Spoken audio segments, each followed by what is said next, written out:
বন্ধু, আজকে আমরা যাচ্ছি বর্ধমান শহরের নবাবহাট বাস স্ট্যান্ডের কাছে 108 শিব মন্দির।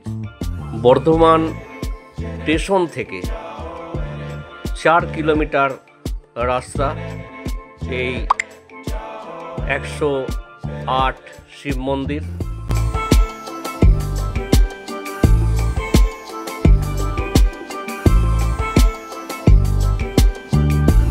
সমগ্র ভারতের মধ্যে দুটি জায়গায় এই মন্দির আছে, তার মধ্যে নবাবহাটের কাছে একটি।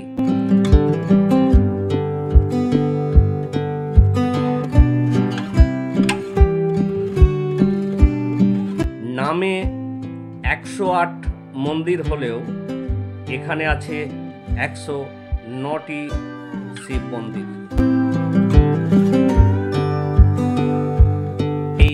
108 মন্দিরের সঙ্গে জড়িয়ে আছে বর্ধমানের রাজ পরিবারের নাম।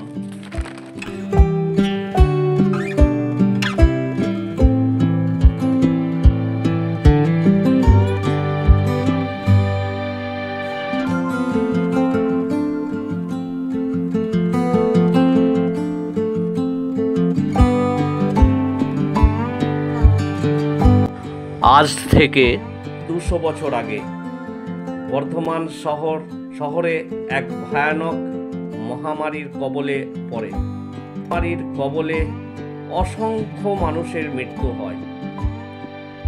শাসনভারে ছিলেন মহারাজা তিলকচাঁদের স্ত্রী মহারানী বিষ্ণুকুমারী। এই মহামারীতে মৃত্যু দেখে রানীমা বিষ্ণুকুমারী সিদ্ধান্ত নেন ঈশ্বরের শক্তি জাগাতে হবে। তাদের শোক থেকে মুক্তি দেওয়ার জন্য রানীমা এখানে 108 শিব মন্দির তৈরির সংকল্প গ্রহণ করেন। আমরা 2 টাকা প্রতিজনের টিকিট কেটে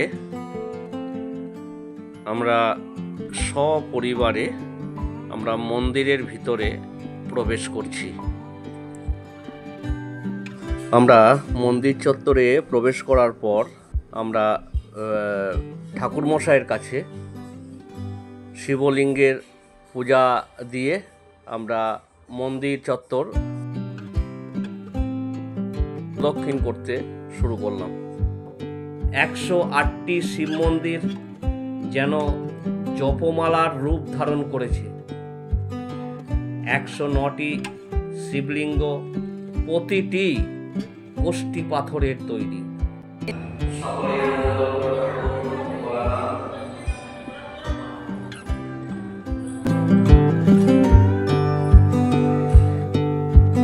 এখানে অনেক ভক্তই পূজা দিতে আসেন, এমনকি ভিন্ন ভিন্ন রাজ্য থেকেও অনেক ভক্ত আসেন।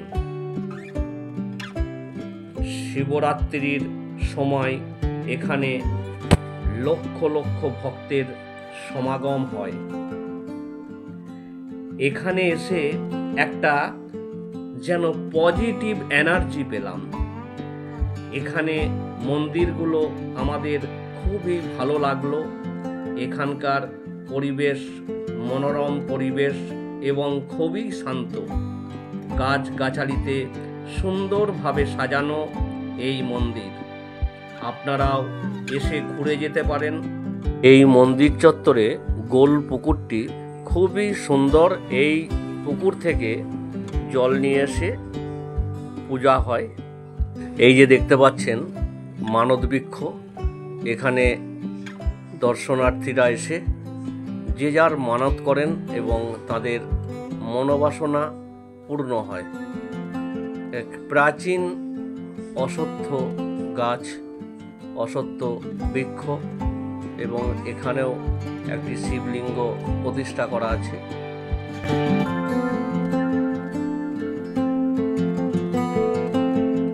এখানে 108টি শিবলিঙ্গ আছে এবং 108টি ঘণ্টি সুন্দরভাবে সাজানো আছে।